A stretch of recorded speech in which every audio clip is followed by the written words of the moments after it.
حنبل جب بے ہوش ہو جاتے مار کھا کھا کر کے تو ان کو تلواروں اور تیروں سے ایسا کچوکے لگا کر ہوش میں لایا جاتا، لیکن مردہ لاش کی طرح بے ہوش رہتے یہ، اس طرح سے ظلم و ستم۔ لیکن جب ہوش آتا یہی بات ہوتی، قرآن اللہ کا کلام ہے، قرآن اللہ کا کلام ہے۔ اگر تم کہتے ہو کہ قرآن مخلوق ہے، آتونی شیئا من کتاب اللہ من سنت رسول اللہ، آؤ مجھے دلیل دو کہ اللہ نے قرآن کو مخلوق کہا ہے تو میں بھی ماننے کے لیے تیار ہوں۔ اگر اللہ نے اپنے کلام کو مخلوق کہا ہے میں ماننے کے لیے تیار ہوں، رسول اللہ صلی اللہ علیہ وسلم نے کہا ہے تو میں ماننے کے لیے تیار ہوں۔ اگر ابو بکر نے قرآن کو مخلوق کہا ہے تو دلیل دو، عمر نے کہا ہے دلیل دو، عثمان غنی نے کہا ہے دلیل دو، اگر علی بن ابی طالب نے کہا ہے، صحابہ نے کہا ہے، تو ہمیں ایک قول بتا دو کہ انہوں نے کہا ہے کہ قرآن مخلوق ہے، میں ماننے کے لیے تیار ہوں۔ لیکن اس کے سامنے کوئی جواب نہیں تھا۔ بڑے بڑے محدثین بننے والے اس دور کے جھوٹے مکار علماء دربار میں بیٹھے ہوئے فتوے دیتے تھے کہ نہیں، یہ احمد بن حنبل جھوٹا ہے، یہ فتنہ پھیلا رہا ہے دنیا کے اندر، اور یہ ہماری حکومت اور سلطنت سے لوگوں کو برداشتہ کر رہا ہے، ہماری جماعت ہماری پارٹی کے درمیان اختلاف پیدا کر رہا ہے، اس کو اسی طرح سے ایذائیں اور تکلیفیں دی جائیں۔ اور امام احمد بن حنبل تنے تنہا دنیا کے سامنے۔ میرے بھائیوں، کہنا بڑا آسان ہے، لیکن ذرا چشم تصور میں ذرا دیکھو کہ ایسا امام جو اس طرح کی مشقتیں برداشت کر رہا ہو ایک حق بات کے لیے، ایک حق بات کے لیے، یہ کوئی معمولی مشقت نہیں ہے۔ چنانچہ میرے عزیزو، اس طرح سے امام احمد بن حنبل پہ یہ مشقتوں کے معتصم کا دور آیا، اور معتصم کے زمانے میں مزید ظلم و ستم کے داستان شروع ہوئے۔ اور اللہ اکبر، حقیقت یہ ہے کہ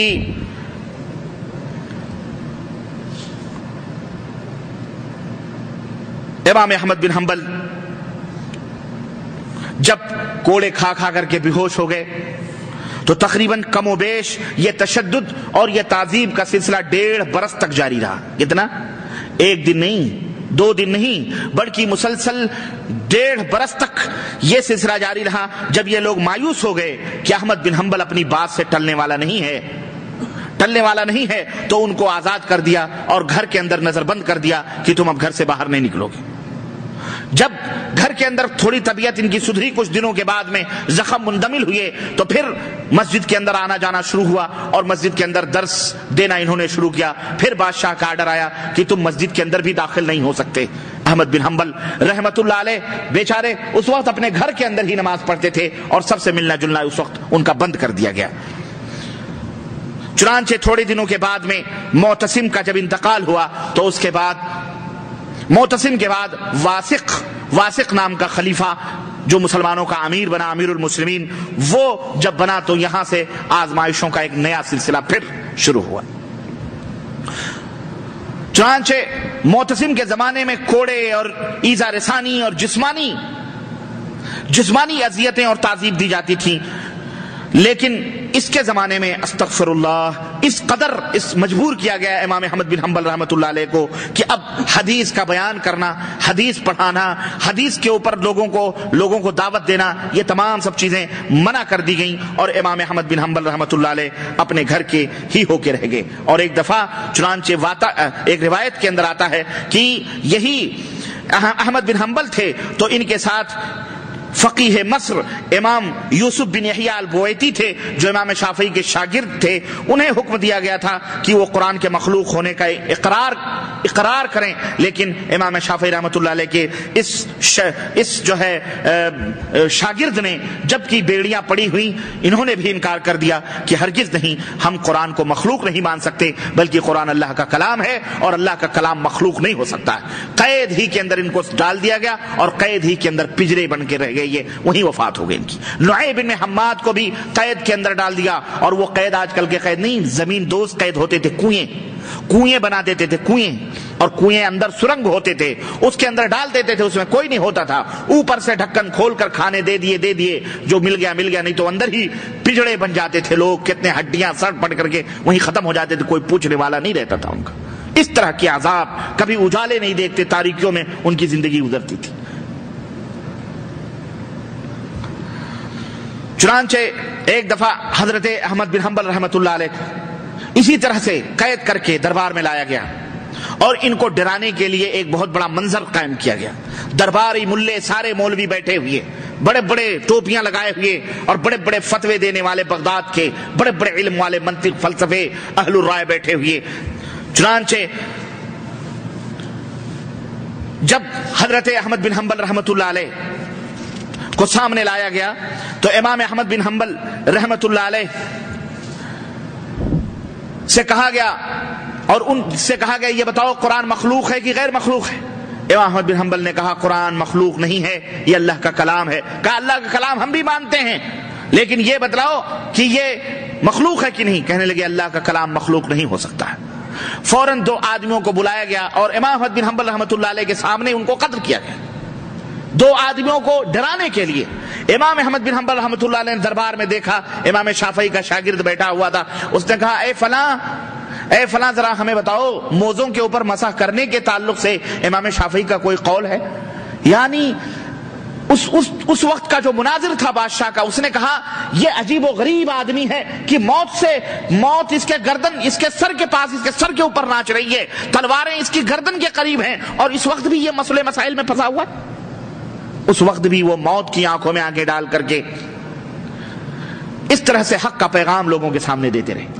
امام احمد بن حنبل رحمۃ اللہ علیہ کی تاریخ میں یہ ایک واقعہ بغداد کا یہ بھی آتا ہے کہ جب ان کو ہتھکڑیاں لگا کر دربار میں پہنچایا جانے لگا تو بادشاہ کے دروازے پر دنیا پورا بغداد امٹ کر کے آیا تھا. مناظرے میں پورا بغداد دیکھنے کے لیے آیا تھا کہ آج احمد بن حنبل کو کیا جواب دینا ہے. اور جو احمد بن حنبل جواب دیں گے وہی ہم سب کا جواب. پورا بغداد کا پورا علاقہ اور مصر، شام اور کوفہ، بصرہ، دنیا امٹ کے آئی تھی احمد بن حنبل کو دیکھنے کے لیے. کیا آج دربار میں احمد بن حنبل کا مناظرہ ہوگا؟ دیکھو آج ان کی زندگی کا آخری وقت ہے، کیا یہ فیصلہ کرتے ہیں؟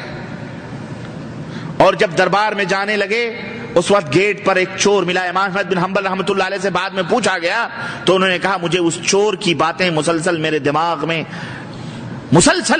دماغ میں جو ہے کچھو کے لگاتی رہی. اس بغداد کے چور نے ہاتھ پکڑ کر کے کہا احمد میں زندگی بھر چوری کرتا رہا ہوں اور آج بھی چوریاں کرتا ہوں اور ہمیشہ پکڑا گیا ہوں اور جب بھی پکڑا گیا ہوں میرے ہاتھ کٹ گئے ہیں دیکھو، لیکن میں اپنی چوری سے باز نہیں آیا ہوں. میری پیٹھیں سرخ ہو گئی ہیں، زخم خوردہ ہیں، ایک دم گڈھے پڑے ہوئے ہیں، لیکن میں اپنی اس چوری کی حرکت سے باز. اور تم تو حق پہ ہو، تم حق پہ ہو. ہم نے اتنا ظلم سہنے کے بعد بھی اپنا یہ جرم نہیں چھوڑا ہے تو تم بھی کتنا بھی ظلم سہ لینا، حق کے دامن کو ہاتھ سے نہ جانے دینا. حضرت امام احمد بن حنبل رحمت اللہ علیہ کو دربار میں پہنچایا گیا اسی حالت میں اور وہاں بھی پورا دربار بھرا ہوا اور امام احمد بن حنبل ہاتھوں میں بیڑیاں اور پیروں میں جو ہے لوہے کی پوری زنجیریں پہنائے ہوئے کھڑے ہوئے. پوچھا گیا بولو. امام احمد بن حنبل نے وہی بات کہی آتونی شیئا من کتاب اللہ، مجھے کتاب اللہ سے کوئی دلیل لا کے دو، اللہ کے قرآن سے، نبی کریم صلی اللہ علیہ وسلم کے فرمان سے کوئی دلیل لا کے دو.